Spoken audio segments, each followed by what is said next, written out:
Hi everybody, welcome to the Stony Creek and Poor Valley Railroad. My name's Bill. It's been a while since we posted a long video, but today we have a great opportunity. Last weekend we went out of state to visit family, and while we were there we picked up a Lionel collection from a collector's home. So today we are going to go through this collection. The collection is both pre-war and post-war, spans from 1938 into the MPC era. So we'll try to go somewhat chronologically and sit back and enjoy. All right, so here we go with our pre-war collection.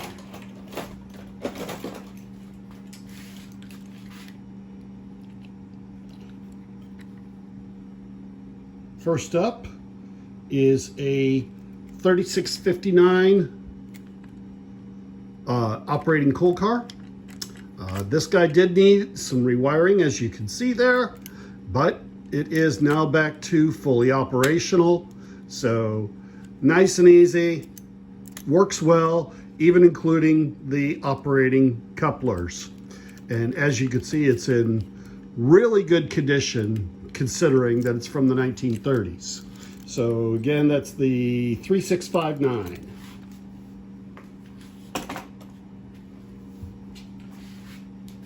Next up, also in the operating category, is a 3651 log car. Now this one's got some problems. The bottom side tines don't want to stay up, so I'll have to figure that one out. But it is in, as you can see, it's in excellent condition. The operating couplers on it also operate. Pretty nice thing for, again, from the 1930s. And the tilt mechanism also works properly. So again, that's the 3651. The next several are not operating, but they are kind of cool. So we do have a simple, straightforward, mandatory tender. This is an interesting one. Take a look at that. You see there that it is an operating one, and it uses this cone to operate the coupler. Rather interesting design. So got that little tender.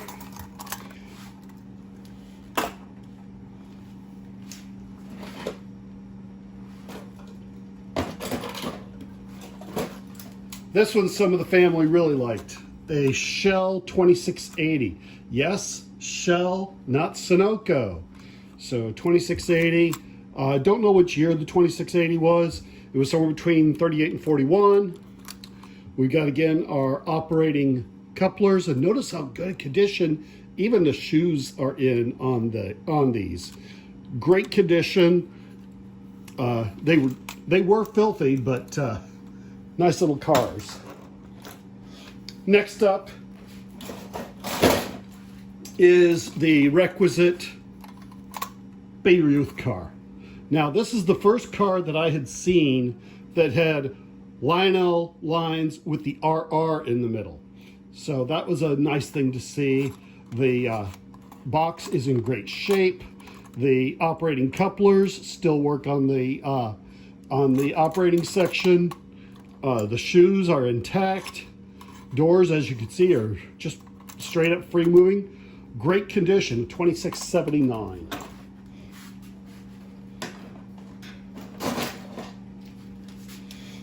Next up is a 2652 gondola, and I did find a little bit of a load for it, so that's kind of cool.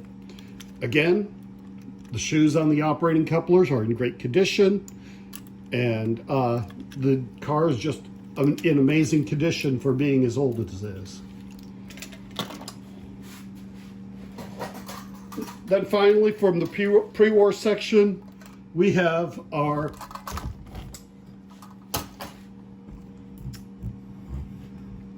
I may need to cut that out.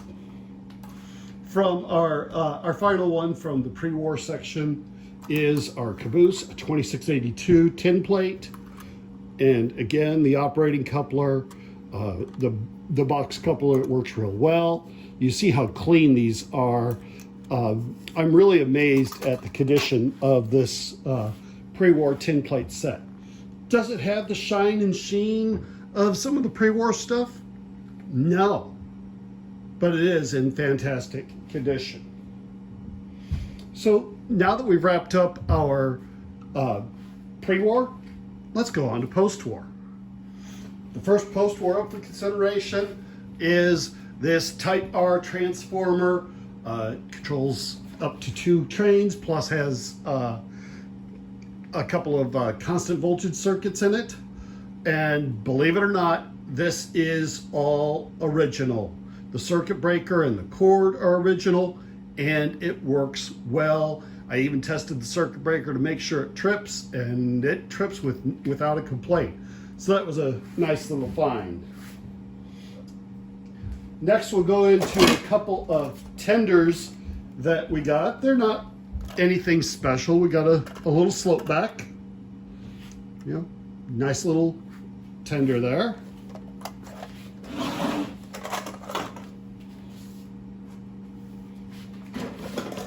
And a traditional coal tender.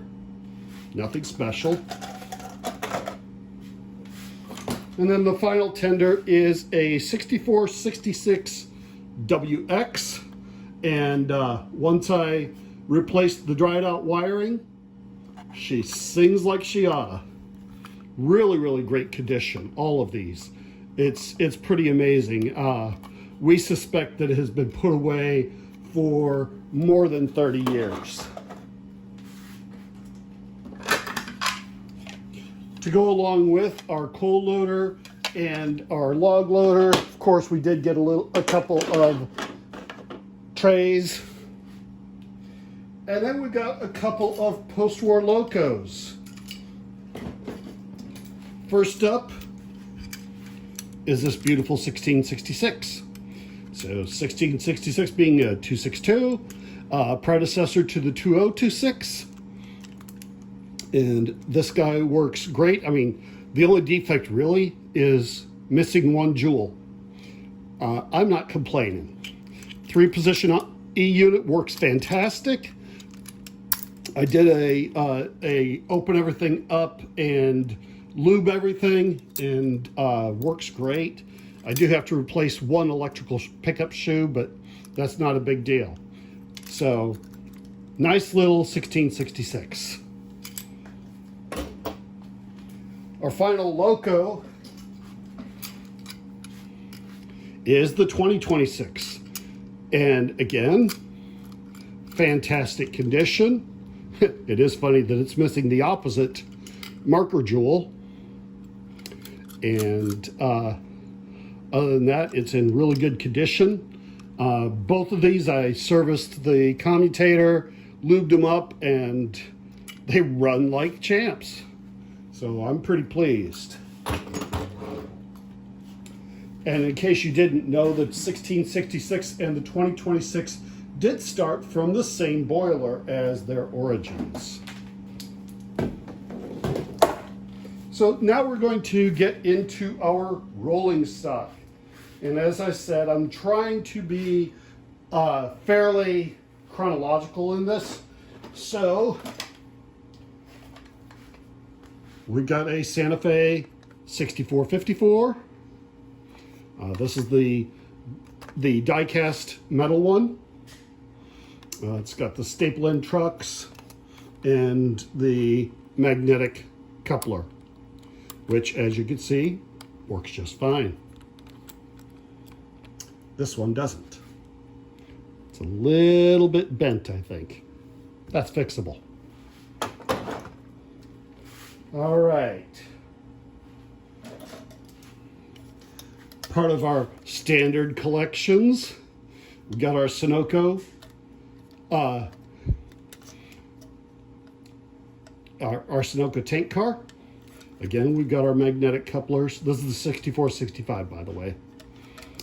Great condition.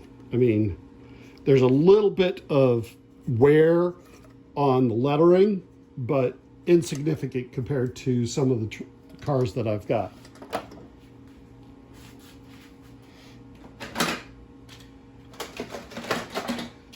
Next up is not very high on the special scale. We did get a couple of just generic flat cars. Nothing at all special here. But they're all in great condition.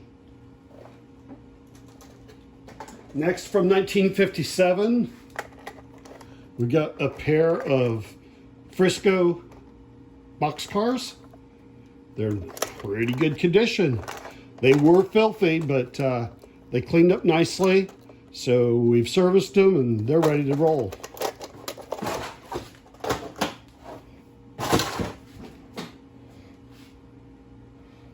All right.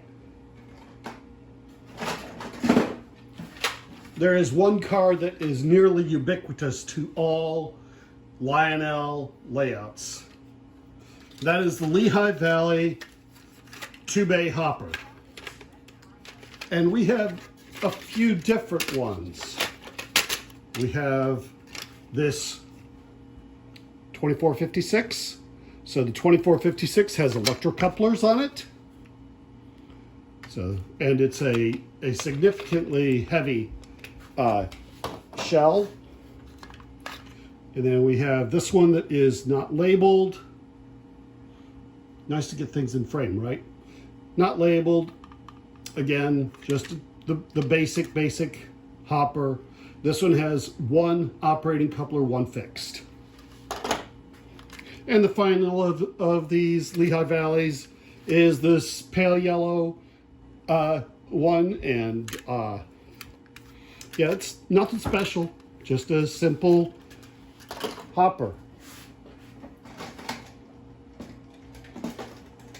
Again, from most people's layouts, you just might have a 6142 gone. Yep, we got a 6142 gone. Oh, that's a 6142 gone. Wait a minute, time out. Yet another 6142. All those being the green ones. And let's not feel left out, but I am feeling blue about this 6142.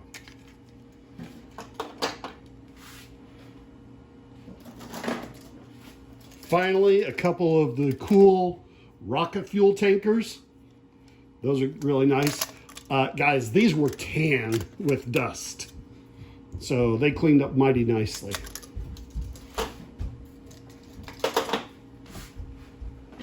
All right, the final one from the post-war era. It's a 6257 SP caboose. Somebody told me that the SP here did not stand for Southern Pacific, as many of us would believe, but for Standard Pullman, who made these guys. Now jumping forward into the MPC era, we got a flat car there, the L&N. Across the room, the bulldozer for it is sitting on the table. So that's a nice completion of a set. Then we have an interesting MPC oddity. This is the convertible flat car and caboose.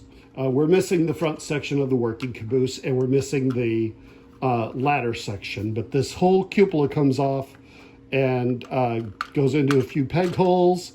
You can see there's the two holes for the ladder. If I have it lined up correctly, there we go. So the ladder, the two holes go in there, the ladder goes in there, and then the box for the work caboose goes up front.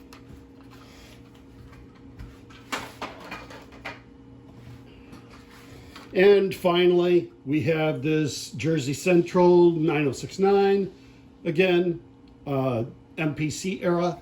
But hey, now I've got a caboose to go with my Jersey Central Trainmaster.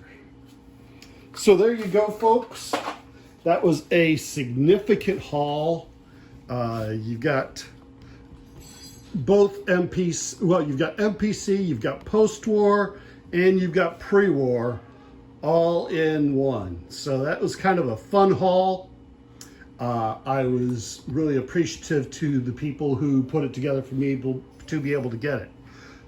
Thanks very much, and leave any comments, like, subscribe, and we'll see you next time.